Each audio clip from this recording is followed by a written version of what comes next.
Loué et remercié soit le Seigneur, notre Dieu, pour sa grâce et sa fidélité que nous avons déjà souvent expérimenté par toutes ces années expérimentées. Remercié soit le Seigneur pour le privilège que nous avons d'être ici aujourd'hui. Je voudrais saluer tous très fraternellement, très cordialement dans le nom précieux de notre Seigneur, particulièrement tous ceux qui viennent de l'étranger, de loin et de près, viennent de l'Europe de l'Est, de l'Europe de l'Ouest, de tous les pays voisins, de Népal, oui, on pourrait dire réellement du monde entier, de l'Afrique. Et nous saluons d'ici tous nos frères, toutes nos sœurs. Je me suis écrit une citation du frère Branham qui est très profondément rentrée dans mon cœur, allée dans mon cœur. Je vais encore revenir à cela tout à l'heure. Frère Branham parlait du combat spirituel et de la course qui aussi parfois a lieu dans le sport. Et il disait, celui qui abandonne ne peut pas vaincre et un vainqueur n'abandonne pas. Un vainqueur n'abandonne pas. Un vainqueur a le but devant les yeux et il ne regarde même pas autour de lui. Cela ne l'intéresse même pas où restent ceux qui sont autour de lui ou bien à côté de lui ou bien derrière lui. Il y a une seule chose qui l'intéresse, c'est le but pour qu'il puisse en tant que vainqueur arriver. Donc, celui qui abandonne ne peut pas vaincre et un vainqueur ne pense jamais à abandonner. Donc, nous regardons au Seigneur, celui qui a commencé et qui a suscité la foi et qui la rendra parfaite, qui l'achèvera. Il a pris la responsabilité pour nous. Tout ce qui nous reste à faire, c'est de tout notre cœur de croire. Encore une fois, nous vous souhaitons à tous la bienvenue très fraternellement. Qui est là aujourd'hui pour la première fois? Puis-je demander, avons-nous des amis qui pour la première fois sont ici? Alors, levez-vous s'il vous plaît. Soyez la bienvenue de Lyon et soyez la bienvenue, soyez la bienvenue, soyez la bienvenue. Que Dieu vous bénisse. Soyez la bienvenue. Oui, là et là. Oui, que le Seigneur soit remercié. Parfois, cette pensée-là me suit. Plus il y a de personnes qui écoutent par l'Internet et qui peuvent regarder par l'Internet et suivre les réunions, vont manquer donc ici à la réunion. Mais nous croyons que Dieu, justement, malgré tout, rassemble son peuple et parle avec nous. Et bien sûr aussi au monde entier ou bien alors à l'Église épouse dans le monde entier. Ensuite, cette fois-ci, j'ai encore quelques pensées de frère Branham que je me suis noté en tant que première chose de la prédication, Christ révélé dans sa parole. Et ici, frère Branham dit la chose suivante, citation, il y a 3 choses que vous n'avez pas le droit de faire. Vous n'avez pas le droit de mal placer la parole de Dieu. Vous n'avez pas le droit de sortir la parole de son contexte.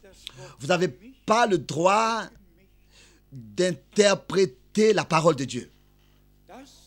Ça, ce sont des expressions qui touchent le noyau important. Et en cela,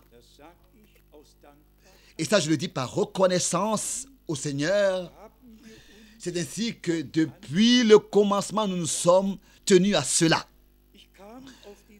Je vins de cette pensée, je vins à cette pensée parce que nous avons traduit une prédication de frère Branham en allemand intitulée L'absolu. Et nous allons encore venir à parler de ça. Ensuite, frère Branham, dans la prochaine partie, d'abord, il mentionne ici 3 choses et ensuite il dit, dans une prédication qui suit, il y a 5 points que vous devez observer. Il faut que cela se passe en son temps. Il faut que cela soit selon sa parole. Et il faut que ce soit la personne de son choix. Et il faut que son prophète, il faut que cela soit d'abord révélé à son prophète. Et la 5e chose, le prophète doit, par la parole, être confirmé. Ça, ce sont des règles à suivre que nous devons observer parce que elles ont leur place et elles s'ajustent dans le modèle biblique. Et si nous avons une prédication biblique et une église biblique à la fin des temps, avant la grâce de l'être, alors il faut que cela ait sa valeur pour nous, c'est-à-dire tout ce qui avait sa valeur pour l'Église au commencement. Pas d'interprétation, mais la parole révélée, la placer là, à sa place, là où elle s'appartenait d'être, dans le contexte juste, correct, au temps convenable. Et Dieu a toujours, justement, envoyé ses serviteurs et ses messagers qu'il envoie lui-même et qu'il pouvait utiliser. Je répète encore cette citation. Il y a 3 choses que vous n'avez pas le droit de faire. Vous n'avez pas le droit de placer, d'ordonner la parole ou bien de mettre un verset à une place qui ne lui appartient pas. Vous n'avez pas le droit de sortir les Écritures de leur contexte. Vous n'avez pas le droit d'interpréter la parole. La parole doit être reçue, révélée par le Saint-Esprit. Et ensuite, dans Actes des Apôtres au chapitre 20, si par exemple il est écrit que Paul a exposé tout le conseil de Dieu, c'est donc justement parce que Dieu lui avait révélé tout son conseil et qu'il avait été appelé et déterminé par Dieu pour ce ministère par la puissance d'un appel divin et d'un envoi. C'est ainsi que c'est écrit, je t'envoie aux nations et je serai avec toi. Ensuite, nous avons dans ces 5 points que Frère Branham a cités, il faut que cela se passe en son temps. Pas trop tôt et pas trop tard, mais quand le temps fut accompli. Quand le temps fut accompli. Et pour que nous puissions le tester, l'examiner, il faut que cela soit selon les Écritures, pour que nous puissions l'examiner. Et bien sûr, il faut que ce soit la personne de son choix. Dieu lui-même décide qui est celui qui l'envoie. Dieu lui-même décide ce qu'il fait et quand est-ce qu'il le fait. Et heureux les hommes qui ensuite reçoivent la grâce de reconnaître que c'est Dieu qui, le matin et soir, envoie ses serviteurs et ses messagers pour donner et révéler sa parole. Ensuite, aussi cette citation, il faut que ce soit la personne de son choix. Et il faut d'abord que cela soit révélé à son prophète. Le prophète doit, par la parole, être confirmé. Bien-aimés frères et sœurs, est-ce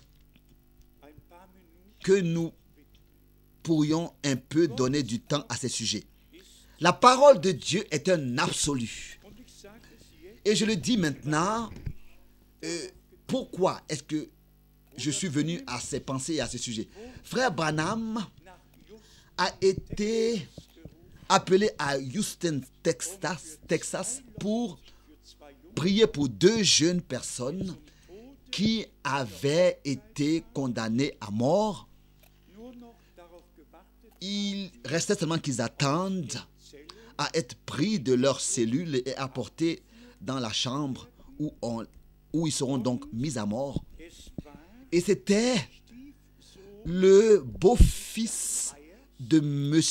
Hayes qui, le 20 janvier 1950, avait fait la photo à Houston, Texas, avec la colonne de feu sur la tête de frère Branham. Mrs. Hayes était un critique, était quelqu'un qui critiquait frère Branham et il s'est vraiment moqué de lui et insulté. Et la photo était donc une preuve. Elle est venue entre les mains de Dr. John Lacy, qui était responsable donc d'examiner les documents douteux. Mais ce mystère, Hayes s'était moqué de frère Branham et s'était mis du côté de ceux qui le critiquaient. Lui-même était un catholique, sa femme une juive qui est venue avec son fils dans le couple. Et voilà que la mère appelle et demande: Révérend Branham, pourriez-vous venir? Mon fils est dans la cellule avec sa femme, avec sa copine ensemble, et ils attendent pour être mis à mort. Oui. Et voilà que frère Branham a été appelé et plusieurs prédicateurs du pays ont été rassemblés, réunis. Et ensuite, frère Branham a tenu une prédication avec le titre « Un absolu ». Et des saintes écritures, il a mentionné, il a pris plusieurs hommes de Dieu en tant qu'exemple. Des hommes de Dieu qui avaient reçu la parole du Seigneur en tant que leur absolu. Quand il parlait de Moïse, il a pris l'un après l'autre et il les a mentionnés. Et pour rassembler et raccourcir l'histoire, la visitation de grâce de frère Branham à cette cellule a eu de la réussite et frère Branham avait l'absolu. Et Dieu a exaucé sa prière et une demande a été faite de l'office qui a la possibilité donc de décider pour la délivrance. Et c'est ainsi que ces deux-là ont été délivrés. Donc, ils n'ont plus été condamnés à mort.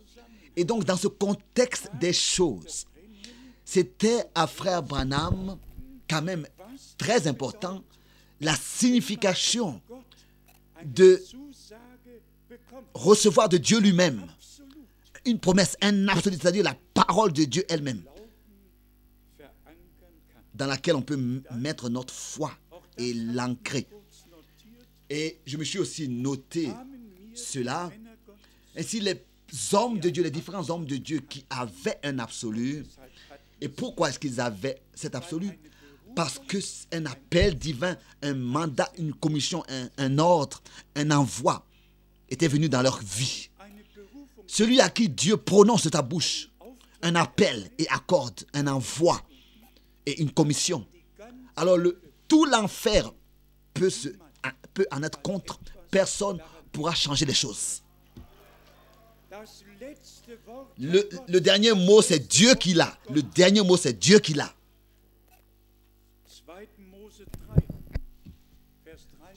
Exode 3, du verset 13 au verset 14 ici, du chapitre 3. Ici, nous avons l'appel de Moïse. Et il voulait savoir le nom du Seigneur, car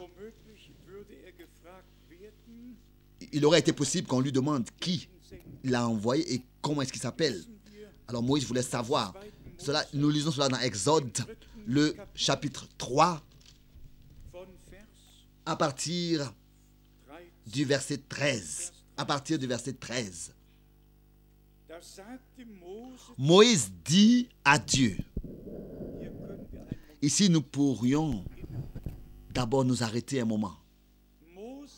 Moïse parlait à Dieu le Seigneur de face à face. C'est ainsi que c'est écrit. Moïse dit à Dieu, j'irai donc vers les enfants d'Israël et je leur dirai, le Dieu de vos pères m'envoie vers vous, mais s'ils me demandent quel est son nom, que leur répondrai-je? Ça, c'est la dépendance d'un messager de Dieu. Il ne sait pas tout, il sait seulement ce que Dieu lui dit et ce que Dieu lui révèle. Le verset 14 d'Exode chapitre 3, verset 14, Dieu dit à Moïse, je suis le je suis. Ensuite, il ajouta, c'est ainsi que tu répondras aux enfants d'Israël. Le je suis, celui qui s'appelle je suis, m'a envoyé vers vous. Quel absolu! Qu'est-ce que nous avons besoin de plus? La parole de Dieu est notre absolu. La parole de Dieu est notre absolu. Dieu n'a pas seulement parlé à Moïse, il a aussi parlé avec nous. Et avec l'appel, nous lisons dans Exode chapitre 4, verset 12. Va donc, je serai avec ta bouche. Moïse devait transmettre à Aaron ce que Dieu lui avait dit. Et ici, il est dit, je serai avec ta bouche. Dieu a utilisé la bouche de ses serviteurs, les prophètes, pour transmettre sa parole et la donner à son peuple. Telle que la parole est sortie de la bouche de Dieu, le Seigneur. Donc, la parole de Dieu n'est pas la parole de Moïse, n'est pas la parole d'Élie, mais elle reste et elle demeure la sainte parole de Dieu. Apportée par une bouche commissionnée et mandatée pour être transmise au peuple de Dieu. Exode 4, au verset 28. Moïse fit connaître à Aaron toutes les paroles de l'Éternel qu'il avait envoyées, toutes les paroles de l'Éternel qu'il avait reçues lors de l'envoi. En allemand, lors de l'envoi. Je le lis ici dans Exode 4, verset 28. Moïse fit connaître à Aaron toutes les paroles de l'Éternel qu'il avait reçues lors de l'envoi. Lors de l'envoi. Lors de l'envoi. Qu'il avait reçu lors de l'envoi.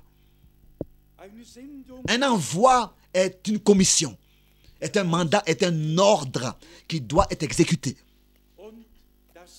Et la parole du Seigneur dans ce mandat est l'absolu. La parole prononcée par le Seigneur à son serviteur dans ce mandat est un absolu. Ça, tous les prophètes et tous les apôtres avaient reçu cet absolu. Et nous devons dire que Jean-Baptiste l'avait aussi. Frère Branham l'avait aussi. Un absolu divin. Lors de l'appel reçu, et tous les prophètes savaient ce qu'ils avaient à faire. Et ici, il y a aussi quelque chose d'important que nous devons observer. Les vrais prophètes ont été aussi appelés serviteurs.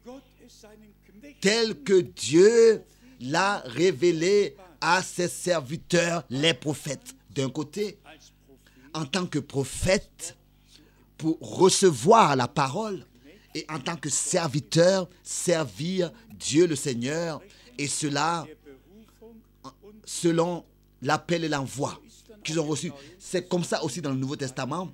Il y a les deux choses. Apôtre, prophète, il y a les différents ministères et devoirs pour que la parole du Seigneur, dans un ordre et un mandat divin, soit donnée et transmise. C'est ainsi que nous avons dans le Nouveau Testament la suite, la continuation de ce que le Seigneur avait commencé. Il était envoyé 23 fois. Notre Seigneur, presque l'une après l'autre, dans l'évangile de Jean, a dit « Celui qui m'a envoyé, celui qui m'a envoyé ». Et ensuite arrive le point, après la résurrection, dans Jean 20, au verset 23, « Tel que le Père m'a envoyé, ainsi je vous envoie ». Un mandat divin, un ordre missionnaire, un absolu qui nous a été transmis. Deutéronome, chapitre 24. Je voudrais, dans ce contexte des choses, encore lire. Deutéronome, chapitre 34. Ici, l'homme de Dieu termine avec ces paroles. Bien alors, c'est ainsi que cela est dit ici. Deutéronome, chapitre 34, à partir du verset 10.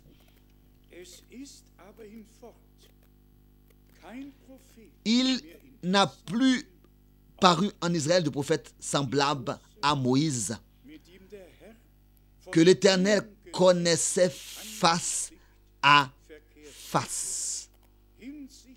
Nul ne peut lui être comparé pour tous les signes et les miracles que Dieu l'envoya faire. Pour tous les signes et les miracles que Dieu fit par lui en tant que son envoyé. En allemand, fit par lui en tant que son envoyé. Bien, mes frères et sœurs, vous savez ce qui doit être dit. Car si frère Branham ne pouvait pas rendre témoignage de son appel et de son envoi, où serait resté l'absolu dans son ministère? L'absolu est réellement contenu dans l'appel divin prononcé par Dieu et l'envoi de Dieu et l'envoi divin. Nous pouvons aller dans le premier chapitre de Josué. Là, Dieu le Seigneur dit: mon serviteur Moïse est mort, je serai avec toi. De nouveau, un envoi, et dans Ésaïe 6, au verset 8, qui enverrai-je et qui sera notre messager? Ésaïe chapitre 6, toujours le mot envoyé. Jérémie 1, verset 7. Ceux à qui je t'enverrai. Ézéchiel 2, verset 3. Il me dit: fils de l'homme, je t'envoie à ceux de la maison d'Israël. Toujours, il est fait mention de l'appel et de l'envoi.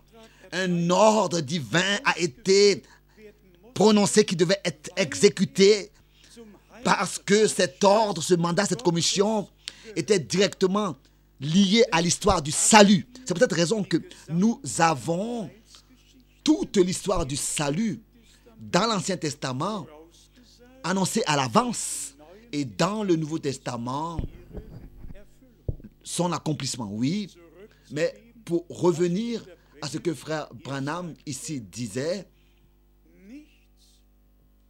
à la citation suivante, de ne rien sortir de son contexte et de ne rien déplacer, de déplacer aucun verset. Je vous donne un exemple. Frère Branham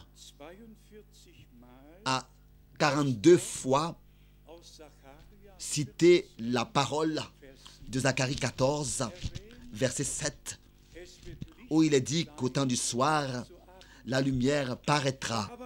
Mais il n'a jamais sorti cette parole de son contexte, mais il a seulement voulu faire une comparaison entre ce qui va se passer avec Israël dans le naturel, et il a voulu rapporter cela à l'Église, et il a dit que la lumière paraîtra au temps du soir. Mais la parole, ce verset-là reste dans ce contexte-là où il est écrit pour toujours et éternellement, et trouvera son accomplissement. Mais seulement pour vous représenter cela devant les yeux, que des prophètes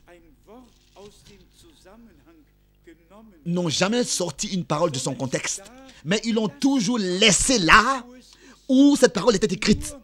Seulement la partie de l'histoire du salut. Ils ont voulu éclaircir la partie de l'histoire du salut pour laquelle il s'agit pour nous maintenant. Et ça, c'est justement le caractère de la prophétie biblique qui, d'un côté, éclaircit l'accomplissement naturel avec Israël et d'un autre côté, éclaircit l'accomplissement surnaturel avec l'Église et dans l'Église.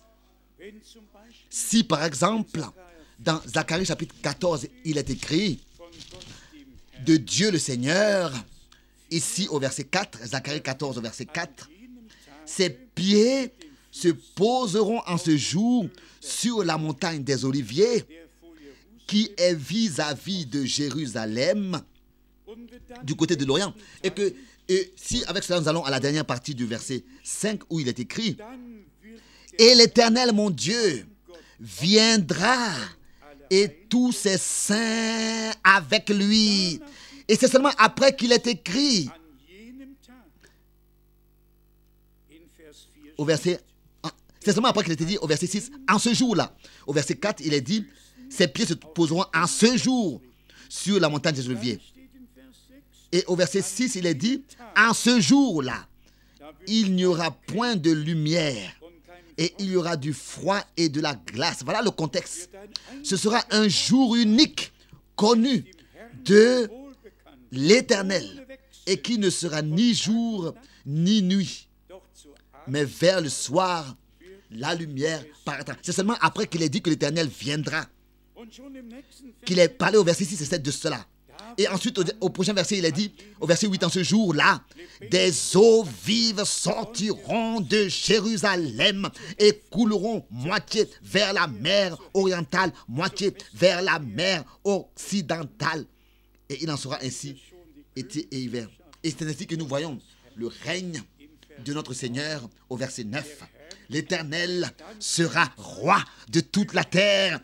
En ce jour-là, l'Éternel sera le seul Dieu éternel et son nom sera le seul nom. Mais c'est pour montrer ici le contexte et pour le répéter. Ce que Dieu, dans le domaine naturel, a promis au peuple d'Israël et accomplira parmi eux, Jérusalem, la montagne des Oliviers, etc. Tout cela, où cela se trouve. C'est ainsi aussi que cela se passe avec l'Église. Il faut que nous puissions comprendre qu'au temps du soir, car l'heure de minuit arrive sûrement. Les Saintes Écritures parlent de cela, que à minuit fut un cri. Voici, l'époux vient. Et comme touchant le noyau, frère Branham en tant que prophète a vu que le jour du salut va vers sa fin et que nous avons atteint le temps du soir et que nous allons vers l'heure de minuit. Et ensuite, plus de 40 fois, il a dit que la lumière paraîtra au temps du soir. Et comparez, s'il vous plaît, le passé, les réformateurs, où il y avait seulement de la connaissance, mais il n'y avait pas de révélation. la réformation, où il y avait seulement de la connaissance, mais pas de la révélation. Et il dit ensuite que nous vivons dans le temps où ce ne sont pas des hommes qui expriment leur connaissance, mais dans le temps où parle le ministère prophétique. La parole prophétique a été révélée et ainsi dans son accomplissement montré à l'Église. Personne a besoin de rester dans les ténèbres, mais la parole, nous ne la sortons pas de son contexte.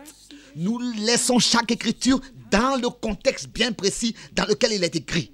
Et on ne déplace jamais un verset. Et nous faisons que suivre la révélation que Dieu, pour l'Église, à la fin des temps, a donnée. On pourrait avec cela lire beaucoup de versets bibliques.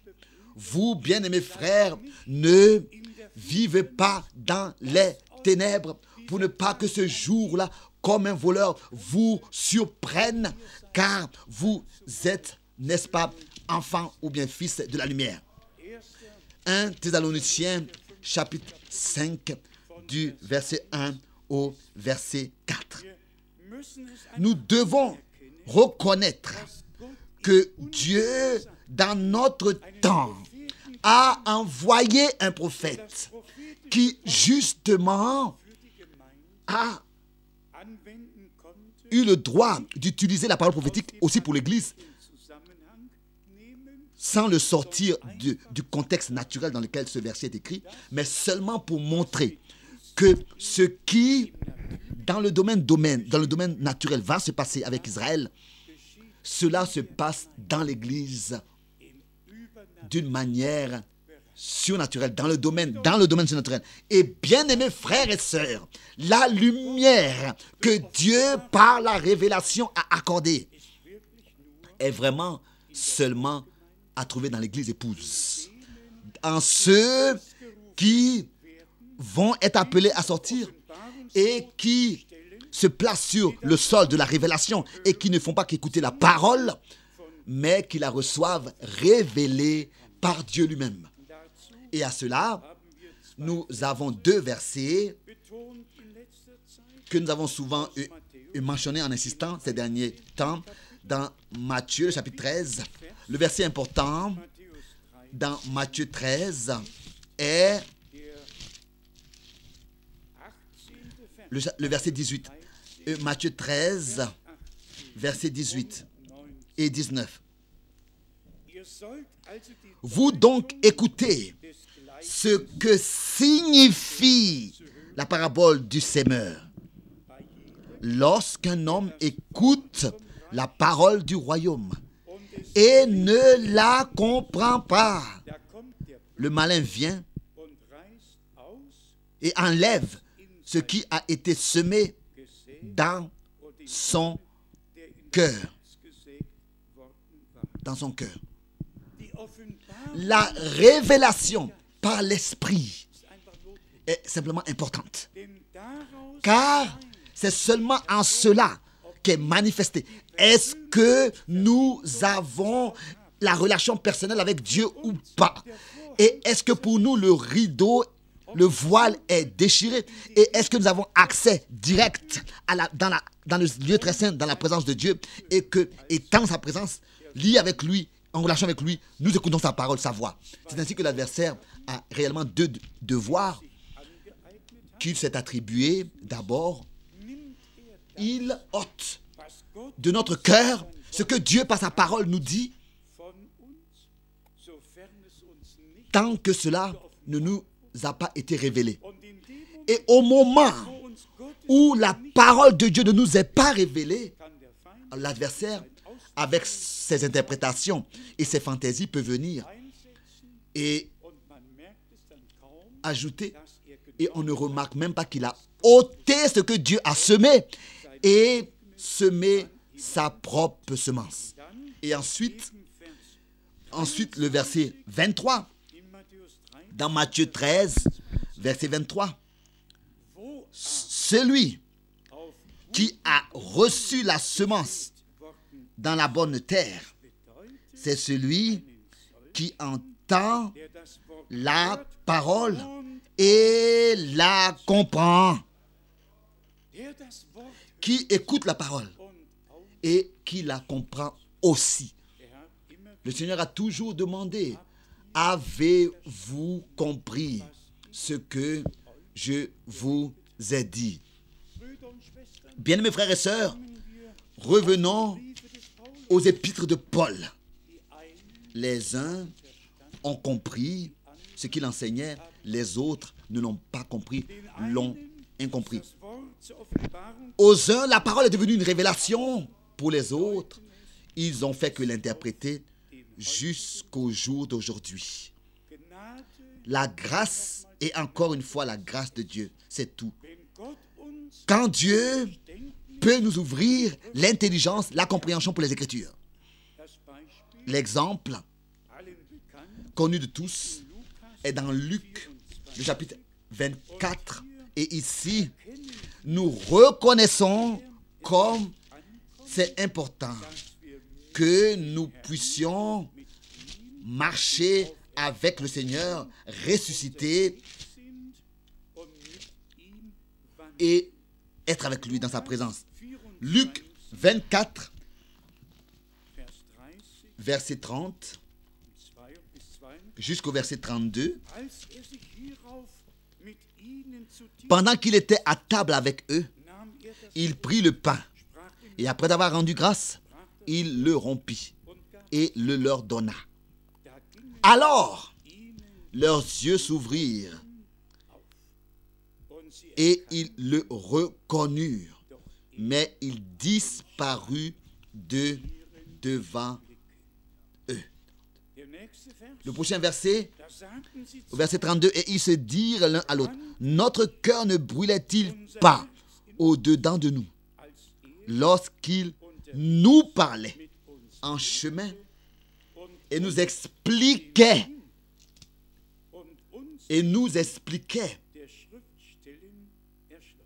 en allemand et nous ouvrait le sens, la signification des Écritures. Si le Seigneur marche avec nous et que nous marchons avec lui, alors il nous ouvrira l'intelligence pour les Écritures.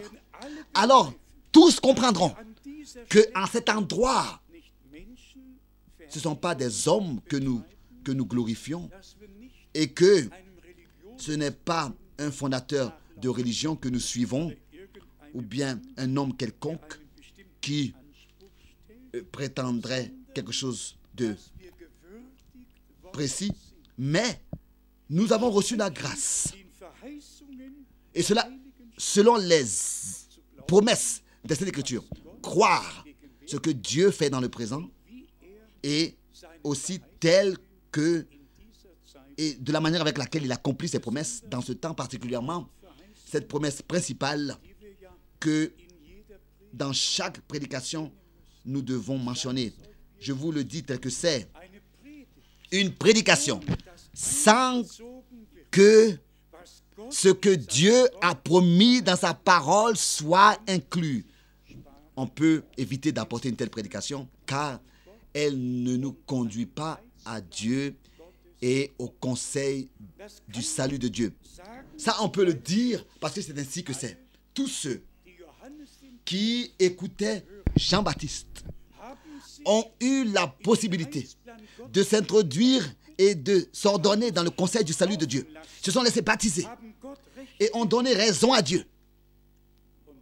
Et ensuite, il est écrit, l'ami de l'époux écoute la voix de louange de l'épouse et cette joie qui est la mienne est maintenant devenue parfaite.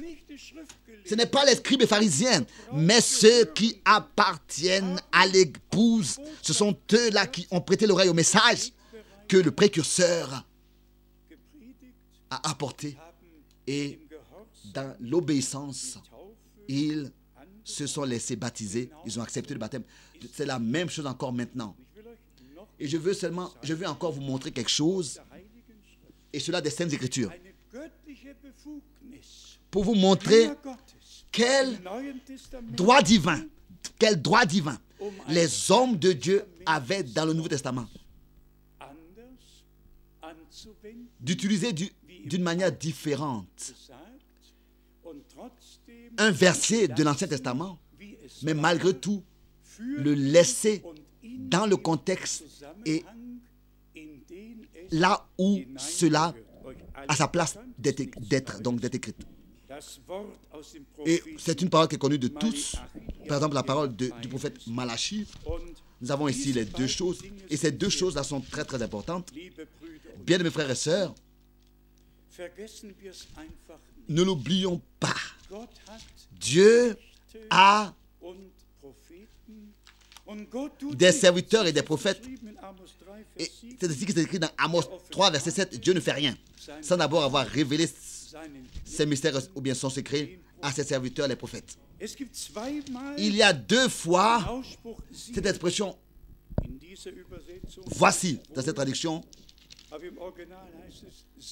Dans le texte original, il est dit « regardez, regardez, je vous envoie », donc Malachie 3, le verset 1. « Voici, j'enverrai mon messager. J'enverrai. » C'est Dieu qui envoie. C'est Dieu qui commissionne, qui ordonne. Et Jean-Baptiste était l'accomplissement de cette promesse. Un envoi qui appartenait au conseil du salut de Dieu au commencement de la nouvelle alliance. De la même manière, il est écrit au verset 23, la plupart ont 4 chapitres dans Malachie, donc comme en français ici, Malachie 4,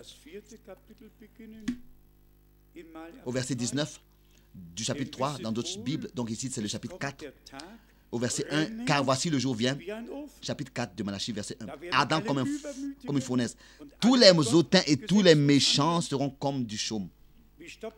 Le jour qui vient les embrasera, dit l'Éternel des armées. Et ensuite, la promesse au verset. Et ça, c'est Dieu l'Éternel qui parle. Voici, je vous enverrai Élie le prophète. Au verset 5 donc, de Malachie, chapitre 4. Avant que le jour de l'Éternel arrive. Ce grand jour est redoutable. Et dans le Nouveau Testament, Pierre a eu le droit divin de faire de ce jour terrible et redoutable le jour glorieux. Le jour glorieux. Ici, nous avons déjà plusieurs fois mentionné cela. Dans Actes des Apôtres, chapitre 2, ici, l'homme de Dieu se réfère à l'Ancien Testament, à ce qui avait été promis, et nous insistons directement ici en disant que ce qui est écrit reste vrai dans le contexte dans lequel il est écrit, mais seulement quand cela concerne l'Église du Nouveau Testament. Alors, cette partie qui concerne l'Église est soulignée et relevée. Je le lis ici dans Actes des Apôtres, chapitre 2, à partir du verset 21. Au verset 20. Le soleil se changera en ténèbres et la lune en sang avant l'arrivée du jour du Seigneur, de ce jour grand et glorieux. Donc quoi maintenant? Que dites-vous? Là, dans l'Ancien Testament, jour terrible et redoutable, et ici subitement, ce grand jour glorieux. Le même verset biblique, la même parole du Seigneur trouve son emploi.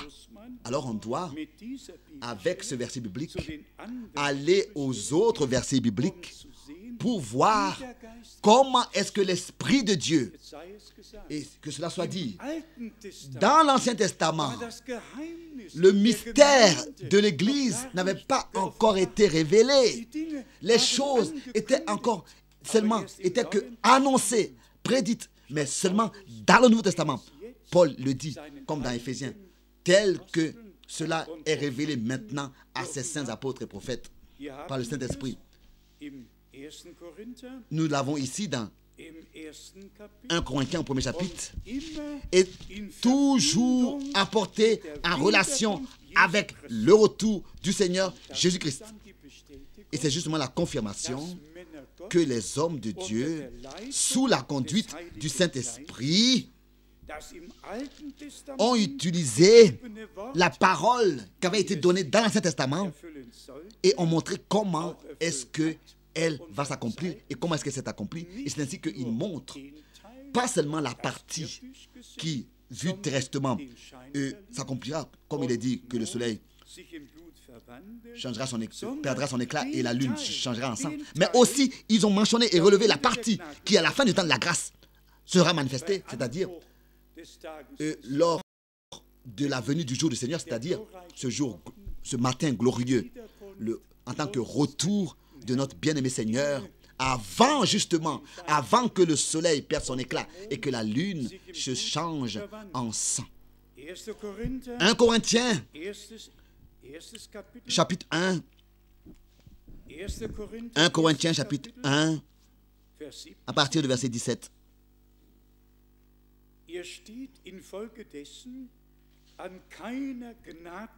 Pardon, verset 7. 1 Corinthiens, chapitre 1, verset 7.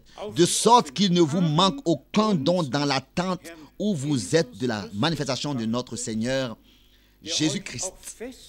Il vous affermira aussi jusqu'à la fin pour que vous soyez irréprochables au jour de notre Seigneur Jésus-Christ.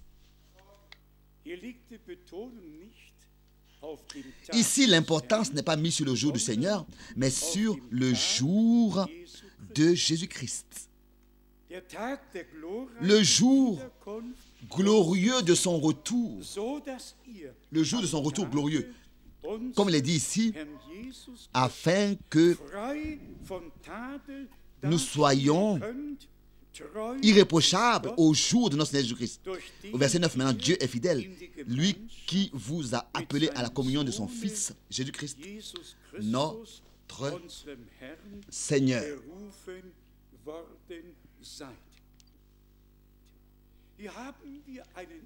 Ici, nous avons une vue d'ensemble dans la conduite du Saint-Esprit pour voir comment est-ce que les hommes de Dieu, dans le Nouveau Testament, ont ordonné les choses, ont mis chaque chose à leur place, et cela pour nous, pour que dans la parole de Dieu, nous soyons affermis.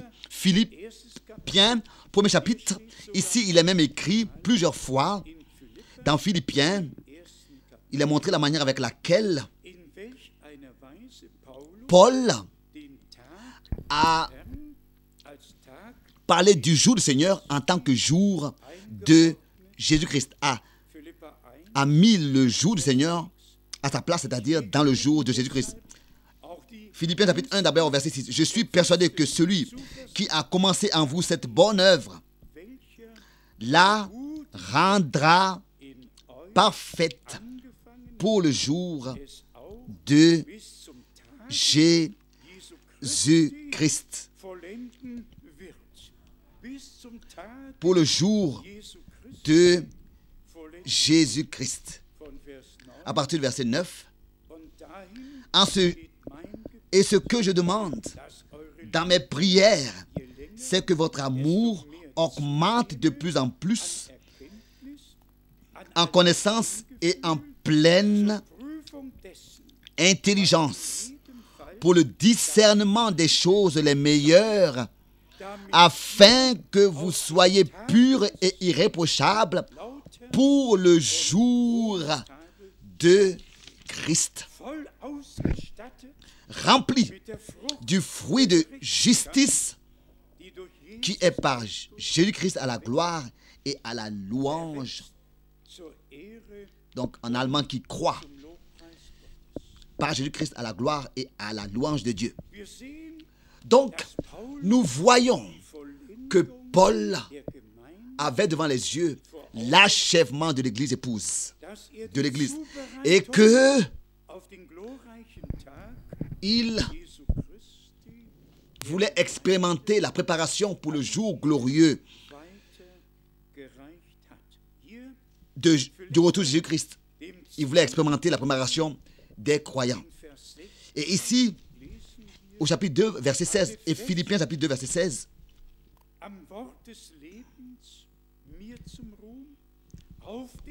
restez attachés à la parole de vie.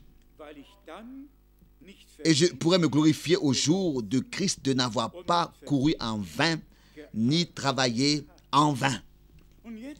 Et maintenant le verset où les apôtres ont laissé le jour du Seigneur en tant que jour du Seigneur. Par exemple, dans 1 Thessaloniciens, le chapitre 5, ici nous avons de nouveau l'insistance ici sur le jour du Seigneur, pas sur le jour de Jésus-Christ. Dans 1 Thessaloniciens, le chapitre 5, et ici vous remarquez qu'au chapitre 4, il est parlé de l'enlèvement, particulièrement à partir du verset 13. Et cette parole aussi, on doit la laisser dans le contexte dans lequel elle appartient d'être. Car ceux qui se sont endormis en Christ vont d'abord ressusciter. Et ensuite, nous qui sommes restés vivants jusqu'au jour du Seigneur, jusqu'au retour du Seigneur, nous serons transformés et avec eux, sur des nuées, nous serons enlevés à la rencontre du Seigneur dans les airs. Le verset 16 et 17. Et aussi là, on doit laisser tout tel que c'est écrit.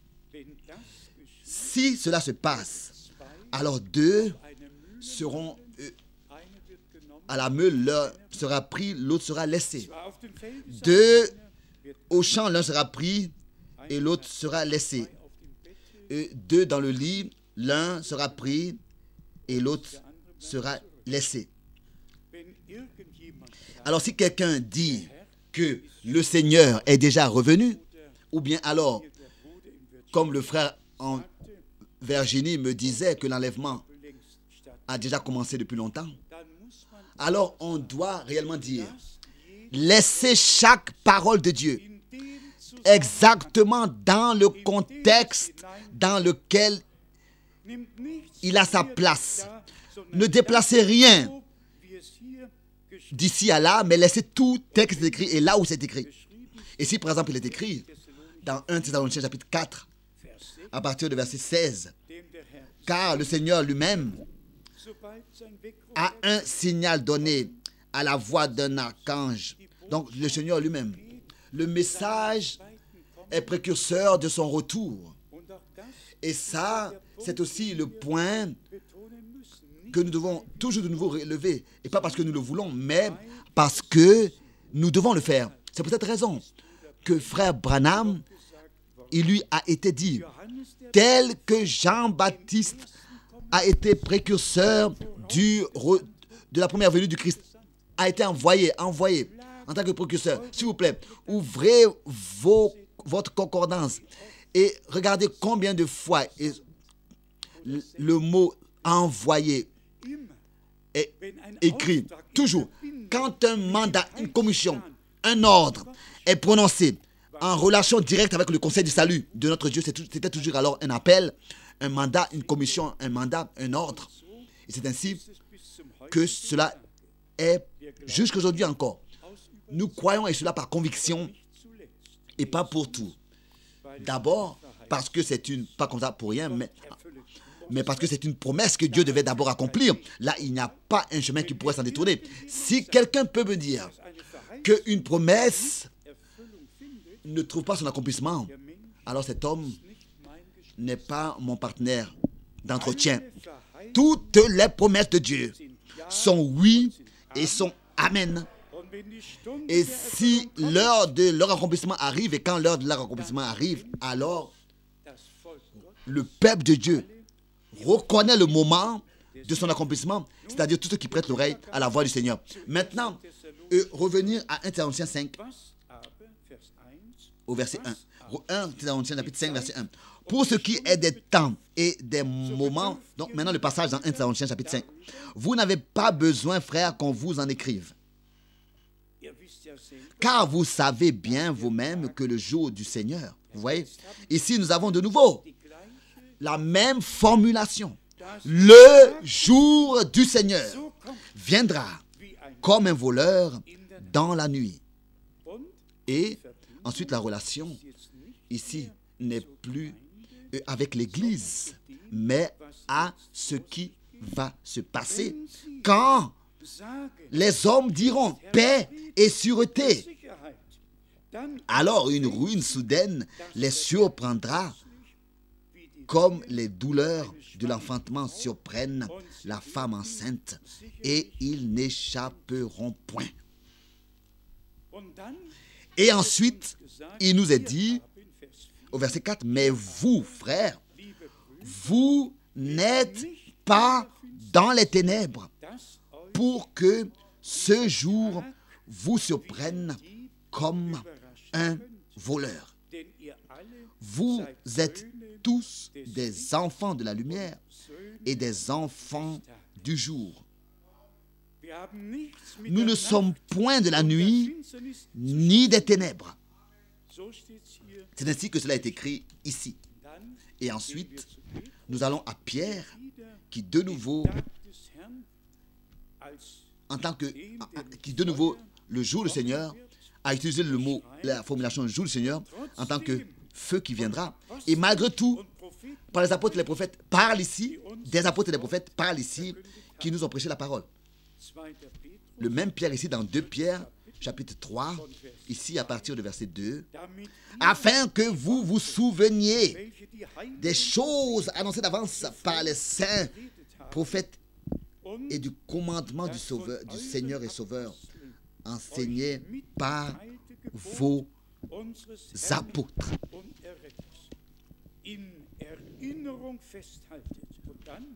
Et ensuite, sachez avant tout que dans les derniers jours, il viendra des moqueurs avec leur raillerie et marchant selon leur propre convoitise.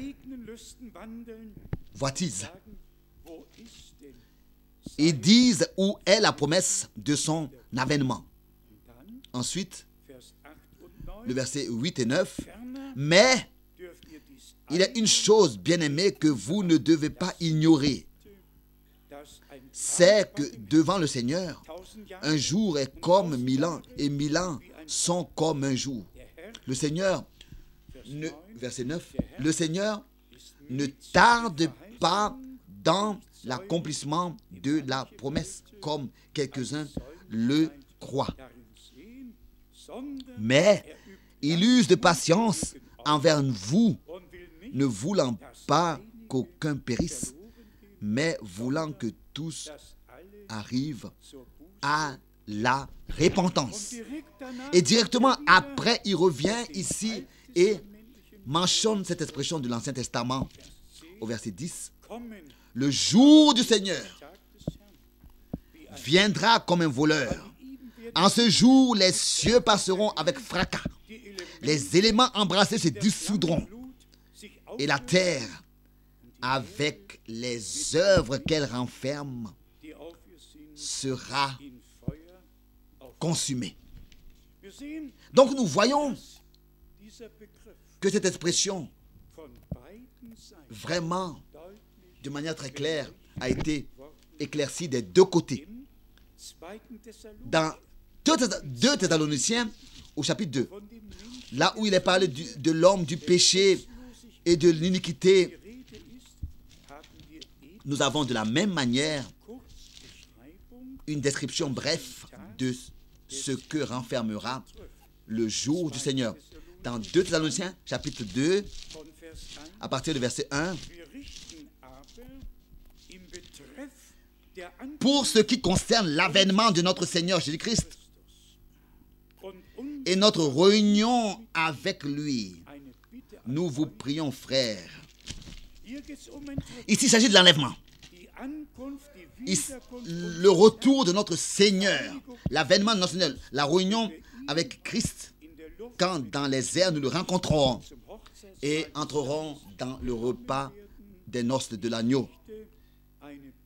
Lié à cela, je vous prie, frères, bien-aimés frères, aujourd'hui cette prière est adressée à nous, de ne pas vous laisser facilement ébranler de votre bon sens et de ne pas vous laisser troubler par rien du tout, soit par quelque inspiration, soit par une parole ou par une lettre qui semblerait venir de nous comme si le jour du Seigneur était déjà là. Le jour du Seigneur est seulement là quand le soleil perdra son éclat et que la lune se changera en sang. Mais il y a toujours eu déjà parmi les croyants des frères qui voulaient plus savoir les choses, mais qui n'avaient pas été établis par Dieu et qui n'avaient pas d'envoi, qui n'avaient pas d'appel et qui écrivaient et qui ont toujours apporté de la confusion parmi le peuple de Dieu. Nous avons par exemple tout un nombre de citations du frère Branham qu'il l'a fait sur Matthieu 25, et cela déjà en 1963, 64, 65. Comment est-ce qu'il parle de ce que nous vivons dans laps de temps dans lequel un réveil doit avoir lieu et que les lampes doivent être purifiées et remplies d'huile. On n'a pas besoin d'un homme qui apparaîtrait et dirait à partir de maintenant, depuis 2005, le réveil de ceux qui dorment doit avoir lieu. Non, depuis 63, depuis 64, déjà depuis 65, frère Branham a parlé de ça. Et tous ceux qui prennent part à cet accomplissement n'interprètent plus, mais croient la parole et vivent dans la parole de Dieu et sont sanctifiés par la parole de la vérité. Tous les autres viennent avec leur interprétation et apportent de la confusion et du désordre.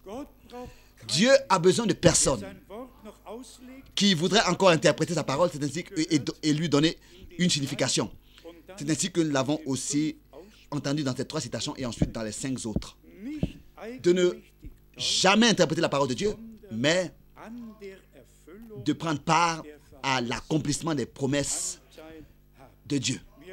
Nous croyons aussi dans ce point que Dieu veille sur sa parole. Et nous allons, Dieu voulant, demain encore montrer que l'appel à sortir est la chose la plus importante pour pouvoir appartenir aux vierges sages. Et que, c'est-à-dire que les folles vont aussi à la rencontre de l'époux. Mais elles ne se sont pas laissées appeler à sortir et ne se sont pas laissées corriger. Elles ne se sont pas laissées apporter en accord avec Dieu et la parole de Dieu. Elles sont restées spirituellement dans l'endroit dans lequel elles étaient. Et c'est pour cette raison qu'il est écrit. Allez aux vendeurs, allez aux vendeurs. Un homme de Dieu ne vend pas d'huile. Un homme de Dieu est un envoyé du Seigneur. Mandaté par le Dieu Tout-Puissant lui-même. Et où sont les vendeurs d'huile qui ont le monopole sur tout? Tous les charismatiques. Et nous ne portons aucun jugement. Mais celui qui lui-même n'est pas sorti spirituellement d'une interprétation ne pourra jamais appeler d'autres à sortir. Celui qui lui-même ne se laisse pas corriger par la parole de Dieu ne pourra jamais corriger le peuple de Dieu. Et bien, mes frères et sœurs, on pourrait être terrifié quand on lit les détails dans les Saintes Écritures. Mais revenons rapidement à ce que nous avons dit déjà au commencement. Ce que Paul et aussi ensuite frère Branham en comparaison ont dit en relation avec la course pour atteindre le but. Seulement, encore rapidement, cette parole merveilleuse de l'épître aux Corinthiens dans Corinthiens, 1 Corinthiens, le chapitre 9, 1 Corinthiens, le chapitre 9, à partir du verset 24. Ne savez-vous pas que ceux qui courent dans le stade courent tous, mais qu'un seul remporte le prix? Courez de manière à le remporter. Donc, dans ce cas Ne vous inquiétez pas d'un frère ou bien d'une sœur, mais inquiétez-vous de vous-même. Inquiète-toi de toi-même et regarde toi-même au but. Regarde toi-même au but. Pas au frère, pas à la sœur, pas aux circonstances, mais toi-même regarde au but. Et ensuite, le verset 25, tous ceux qui combattent s'imposent toute espèce d'abstinence en toutes choses, en allemand, en toutes choses. Et ils le font pour obtenir une couronne corruptible. Mais nous faisons-le pour une couronne incorruptible. Et maintenant arrive la chose très importante, très importante. Moi donc, je cours, non pas sans but, comme à l'avenir. Je frappe, non pas comme battant l'air. Non, nous ne battons pas l'air, mais je traite durement mon corps et je le tiens assujetti, de peur d'être moi-même désapprouvé après avoir prêché aux autres. Donc, nous regardons au Seigneur, nous regardons au but, tel que Paul particulièrement l'a adressé aussi aux Philippiens et nous l'a représenté devant les yeux. Dans Philippiens, le chapitre 3, Philippiens chapitre 3, à partir du verset 12, ce n'est pas que j'ai déjà remporté le prix ou que j'ai déjà atteint la perfection, mais je cours pour tâcher de le saisir. Puisque moi aussi j'ai été saisi par Jésus-Christ. Bien mes frères et sœurs, permettez que je le dise cela, je le dise ainsi ici, mais ici en Europe de l'Est, il y a encore toutes sortes de choses qui sont différentes que chez nous ici.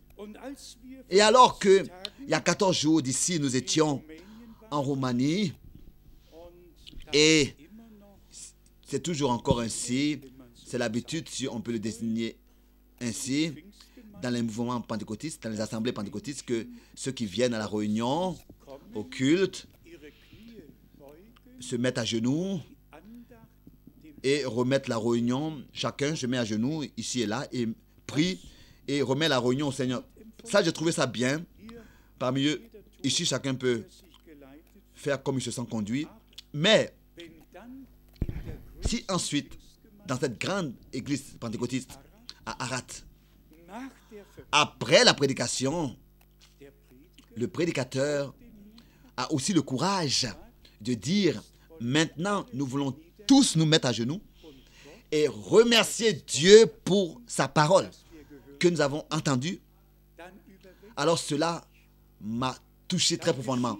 Alors, cela se passe comme ça à un moment spontané où, je le dis, vu globalement, des personnes qui, de cette manière, résumé, écoutent le message pour la première fois et ensuite remercient le Seigneur pour sa parole à genoux de ce qu'ils ont eu le privilège d'écouter la parole de Dieu.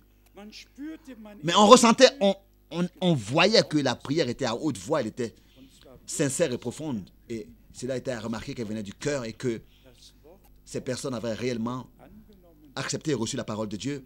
Et que le prédicateur disait ensuite à notre frère Daniel, dis encore quelque chose pour finir et revenez et apportez-nous la parole de Dieu. Bien, mes frères et sœurs, encore le Seigneur appelle à sortir. Et nous ne sommes pas ici aujourd'hui par hasard, nous sommes ici aujourd'hui parce que Dieu encore appelle à sortir. Et les réunions que nous avons ici sont ainsi ordonnées par Dieu.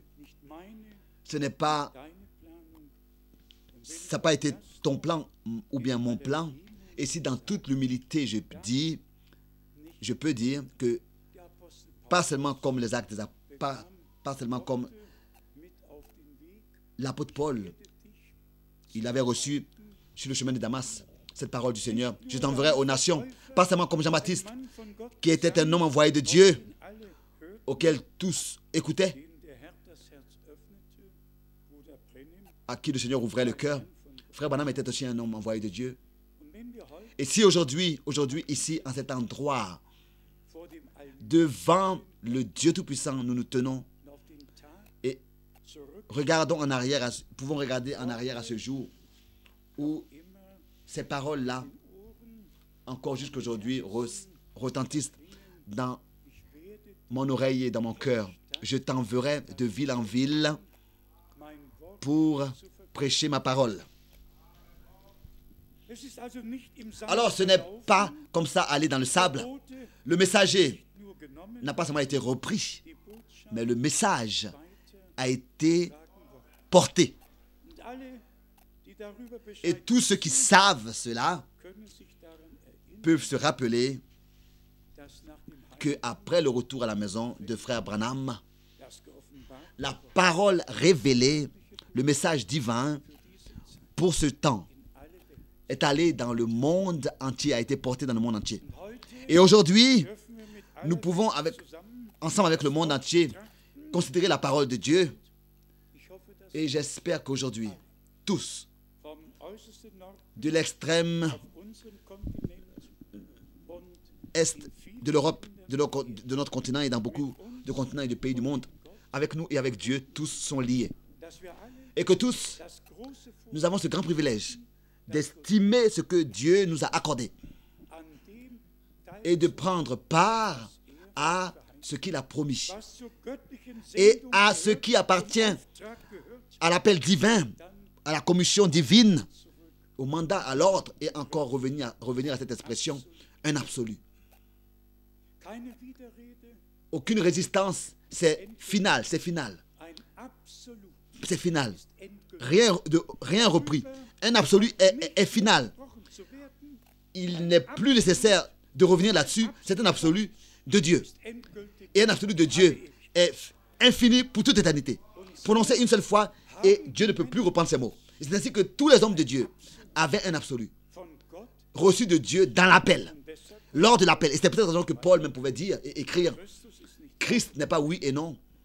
Il n'a pas été aussi oui et non dans la bouche de Silas et Timothée, mais oui et amen. La parole de Dieu est certaine. La parole de Dieu est mon absolu et est ton absolu, est devenu notre absolu. Et nous avons reconnu à ces deux exemples que des hommes de Dieu dans le Nouveau Testament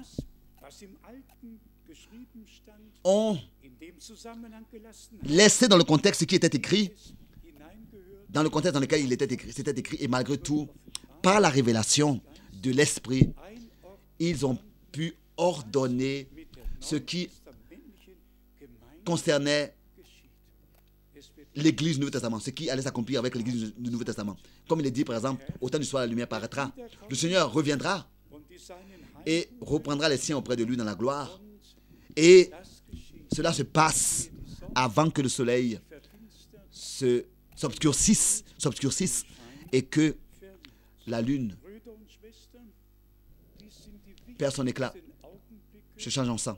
Bien, mes frères et sœurs, ce sont des heures les plus importantes dans toute l'histoire de l'humanité. L'appel à sortir, la préparation de l'Église épouse de Jésus-Christ, notre Seigneur. Car seulement qui maintenant prête l'oreille à ce que l'Esprit dit à l'Église, c'est seulement celui-là qui écoutera aussi, qui entendra aussi les trompettes, qui entendra aussi la voix de l'archange, qui entendra tout ce que Dieu a promis et dans le contexte dans lequel il a promis, il a dit. C'est ainsi que cela s'accomplira. Qu'est-ce qui nous reste aujourd'hui à faire que de remercier Dieu et de lui apporter la louange et l'adoration, car il a accompli sa parole et il a envoyé le prophète. Vous n'avez pas besoin de poser la question à qui que ce soit. Et ici est le point.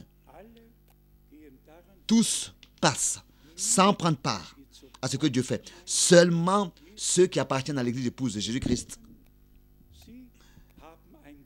ont une oreille ouverte pour écouter la voix de l'époux, la recevoir, l'accepter et la croire. Dans ce contexte, on pourrait encore dire beaucoup de choses. Encore une fois, Philippe 3, au verset 12.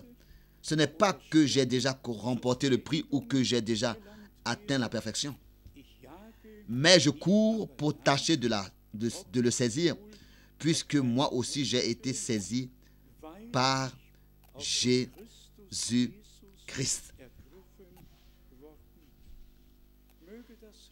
Que cela, aujourd'hui, parmi nous, se passe.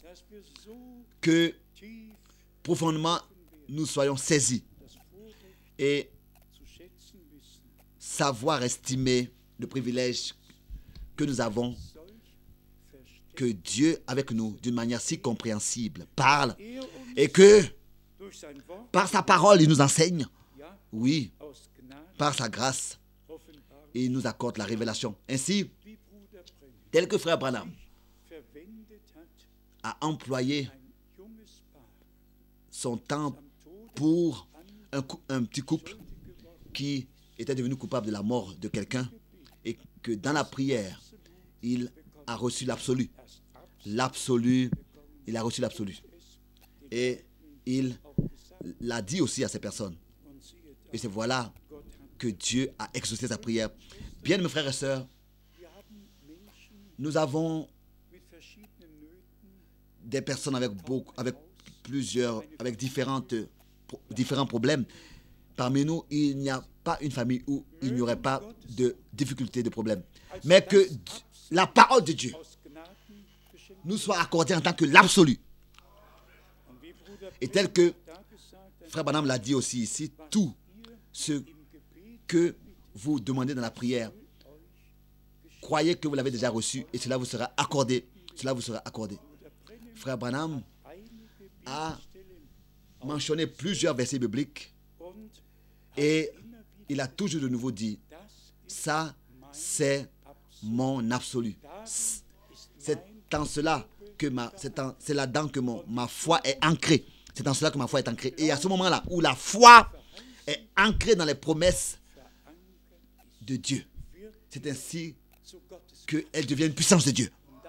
Et alors, Dieu le Seigneur révèle sa puissance et sa gloire parmi ceux qui croient, qui le croient. Bien-aimés frères, bien-aimés frères et sœurs, nous attendons l'action surnaturelle de Dieu.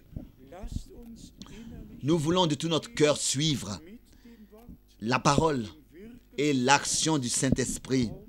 Laissez toute la place à l'action du Saint-Esprit. Laissez toute la place. Suivre dans la prédication, suivre dans la prière, être simplement une partie de tout ce que Dieu fait dans ce temps. Nous respectons l'appel et l'envoi et le mandat de chaque homme de Dieu jusqu'à notre bien-aimé frère Branham et dans tous les différents âges. Encore une remarque. Tous les hommes de Dieu qui étaient dans le passé sont élevés, sont honorés qui n'avaient même pas une confirmation, mais dans le présent, les hommes de Dieu dans le présent sont rejetés, quoique ils ont une confirmation et une légitimation divine, ou bien avaient une légitimation divine.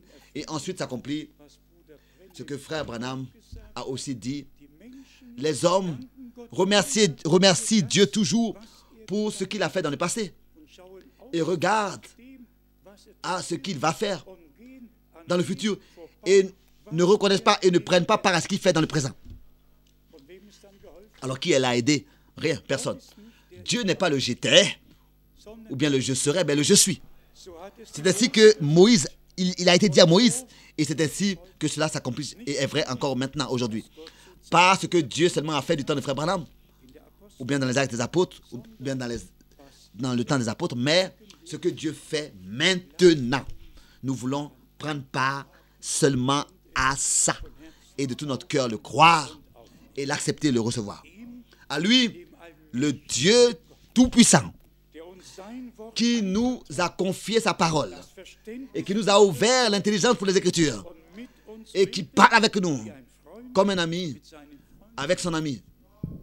À lui, le Dieu d'Abraham, d'Isaac et de Jacob, qui ainsi parle avec nous de manière personnelle et nous vivifie sa parole et la rend vivante. À lui soit l'honneur maintenant et dans toute éternité. Alléluia. Amen. Amen. Nous voulons nous lever et ensemble remercier Dieu. Nous gardons les têtes courbées et ouvrons nos cœurs devant Dieu le Seigneur. Bien-aimés frères et sœurs et bien-aimés amis, comme dans les jours de la Bible, encore aujourd'hui, partout où le Seigneur accomplit sa promesse et est parmi nous, se passe encore aujourd'hui ce qui s'est passé autrefois alors qu'il marchait sur terre. Il marche au milieu des 7 chandeliers d'or. Et là où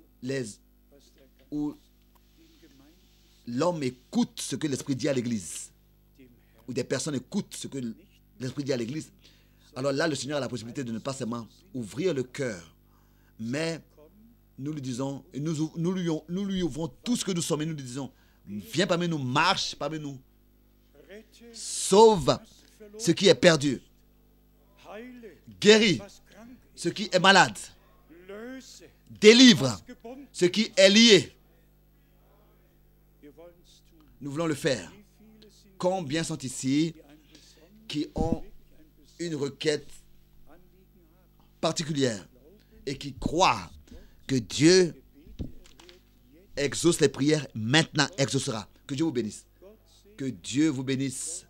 Que Dieu vous bénisse. Partout, les mains se lèvent. Prions.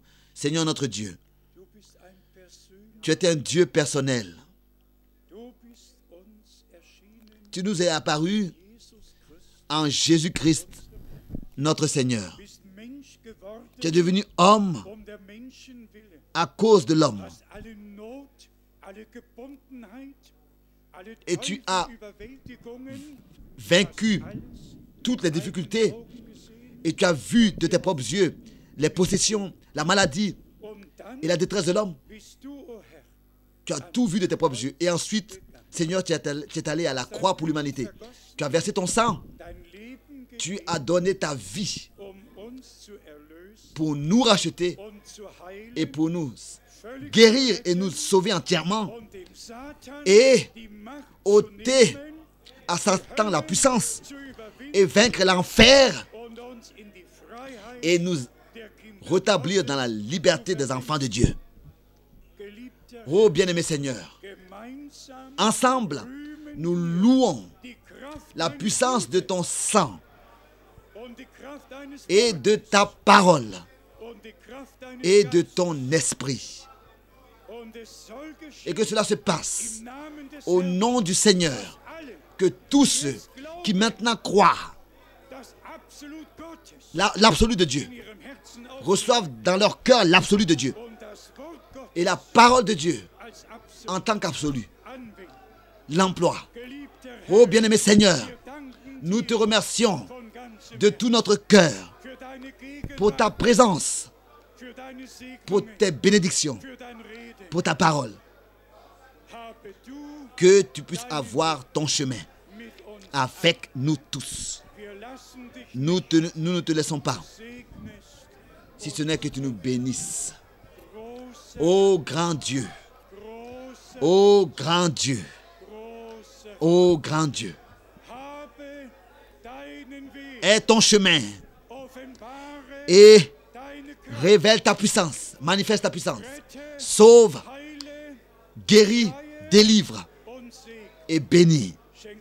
Accorde la révélation par ton esprit et ouvre notre intelligence, notre compréhension pour les Écritures. Ô grand Dieu, ô grand Dieu, ô grand Dieu, ô grand Dieu, ô grand Dieu. Alléluia. Nous te remercions ensemble pour la participation que nous avons la grâce d'avoir maintenant à l'accomplissement des promesses, à ce que tu fais, ô Dieu, toi-même, dans le présent sur terre, en accord avec ta parole. Tu as confirmé ta parole et aussi ton prophète d'une manière surnaturelle, tu l'as confirmé. Comme dans les jours de Moïse, tu es descendu dans la colonne de feu. Ô grand Dieu, je te remercie. C'est ainsi que tu nous as visités. Dieu le Seigneur, par sa parole, a parlé avec nous. Et sa parole, encore aujourd'hui, ne reviendra pas sans effet, mais elle produira l'effet pour lequel elle a été envoyée par Dieu, ici et dans tous les endroits sur terre. Ô bien-aimé Seigneur, bénis ton Église dans le monde entier. Que tous soient bénis qui ont écouté et qui écouteront encore. Et accorde-nous la grâce d'avoir toujours dans la course, d'avoir toujours le but devant les yeux et de courir la course et d'oublier ce qui est derrière nous et de regarder à ce qui est devant nous. D'atteindre, d'avoir le but devant les yeux. Alléluia, alléluia. Louez Dieu le Seigneur. Louez le Seigneur. Alléluia. Alléluia. Alléluia. Gloire. Gloire. Alléluia. Alléluia. Ô Dieu vivant. Dieu vivant éternel. Alléluia. Tu n'as pas seulement parlé avec Abraham et Moïse. Tu as parlé avec nous. Remplis-nous du Saint-Esprit. Ô Esprit du Seigneur, viens, descends parmi nous. Bénis, infuse-toi. Remplis ton peuple comme au commencement, encore à la fin. Bénis. Alléluia. Effuse-toi. Alléluia. Alléluia. Alléluia. Oh Gott. Oh